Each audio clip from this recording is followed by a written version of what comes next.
So it's a holiday week and we already know the vibes. The kids are home, the kitchen is never clean, someone is asking for a snack while you're trying to remember if you already bought the teacher gift, and somehow you're also the only person who knows what day it is. If you're listening and thinking, why does this feel so much harder than it should? You're not failing, your system just got heavier. Today, I'm giving you a holiday week survival plan. Simple, research-backed, and designed to get the open loops out of your head.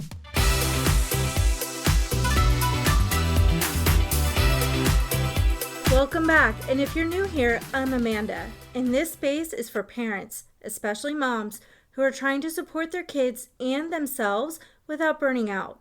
This episode is specifically for you if you feel like the default parent, whether you're partnered or solo, you're carrying the invisible project management of family life, and especially if you're parenting neurodiverse kids where routine changes can hit harder and holiday weeks can feel extra loud. And just to name it right up front, holiday week doesn't just add more tasks, it multiplies the invisible work. So let's talk about what's actually happening. During a normal school week, the calendar carries some of the structure. So school start time, school lunch, school pickup, and then your homework routine. Whether you love them or hate them, they create predictable anchors. During a holiday week, that structure completely disappears, and the default parent becomes the structure. Researchers describe the mental load as a mix of cognitive and emotional labor that is invisible, boundaryless, and enduring, meaning it's super hard to see, it follows you into every corner of your day, and it never feels really done. And when we zoom into the cognitive part, what you're doing in your head, research on cognitive household labor breaks it into 4 different pieces. There's anticipation, which is seeing what's coming, identification, which is noticing what needs doing, the decision making, which is choosing what happens next, and then of course monitoring, which is making sure it actually happens.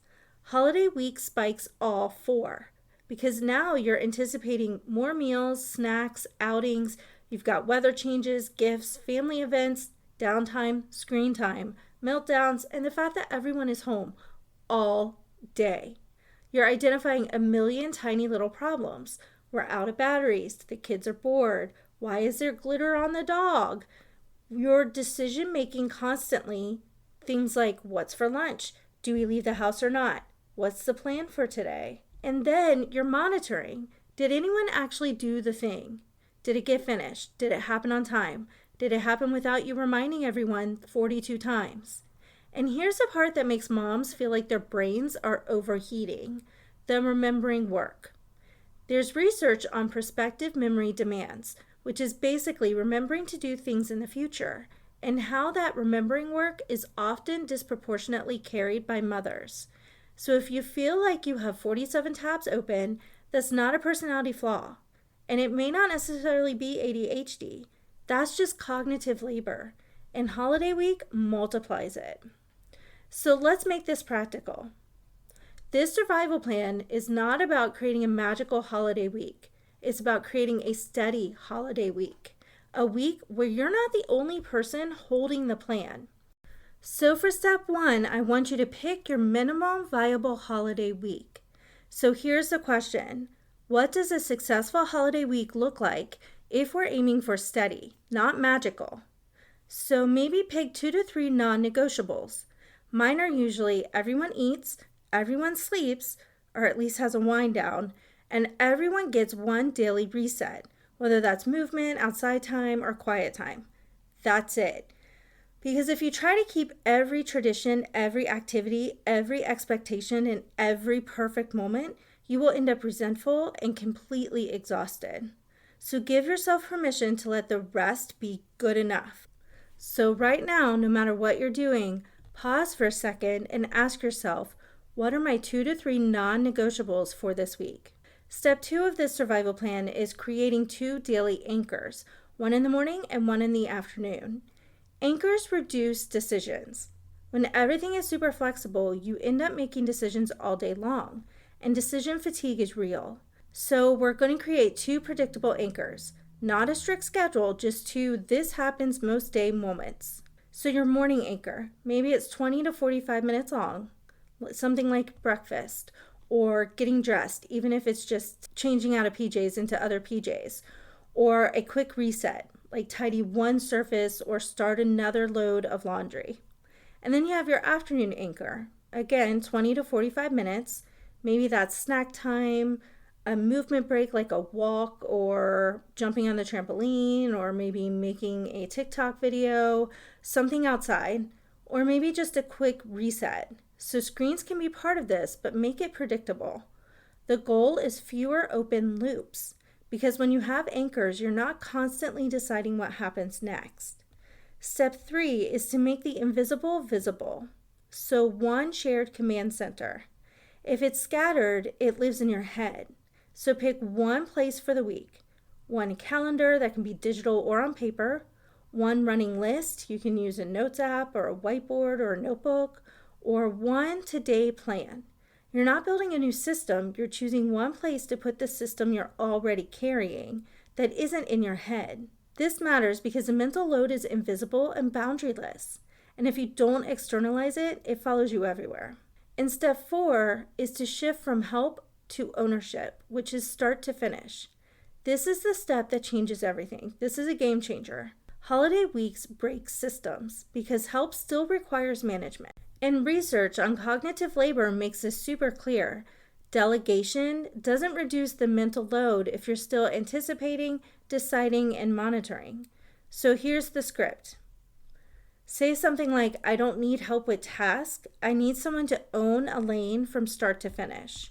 Ownership means you plan it, you remember it, you execute it, and you follow through. Don't say, tell me what to do. And don't respond to remind me. And don't do, I'll do it if you set it up. Because that's how moms end up doing the invisible part anyway. Here's a few ownership lanes that work really well during the holiday week. One is meals. So maybe someone should plan, shop, and cook and clean up the entire meal. And maybe that person shouldn't be you. Or maybe it's the kid entertainment lane, which is plan one outing or one at-home activity per day. And then, of course, there's chores like laundry lane. Wash, dry, fold, and put away. And I want you to notice something. Ownership includes the remembering work. That's the part that's often invisible.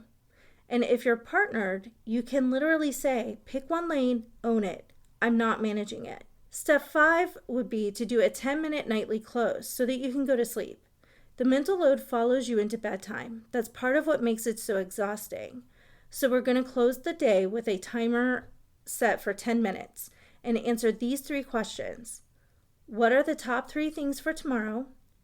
What decision is pending? And who owns what? And then just stop.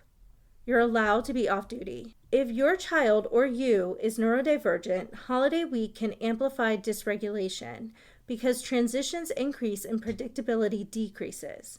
So if things feel harder, that doesn't mean you're doing it wrong. It means your nervous system is working overtime.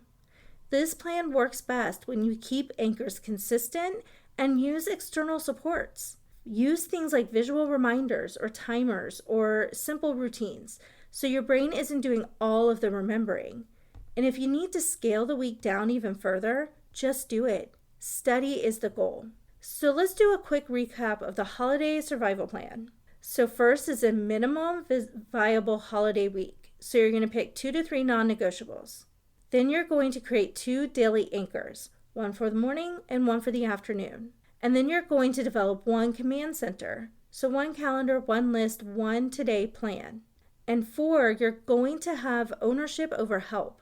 Someone owns a lane start to finish. And 5th, you're going to do a nightly close. Your top 3, the pending decision, and who owns what. You're not failing at the holidays. You're carrying a job that was never meant to be invisible. And if you want help getting the open loops out of your brain and into a plan you can actually work with, grab my executive function checklist. It helps you spot what you're carrying, decide what matters this week, and create a realistic plan without the shame spiral. The link is in the description. If this episode helped you, share it with a mom friend who's carrying the whole plan right now.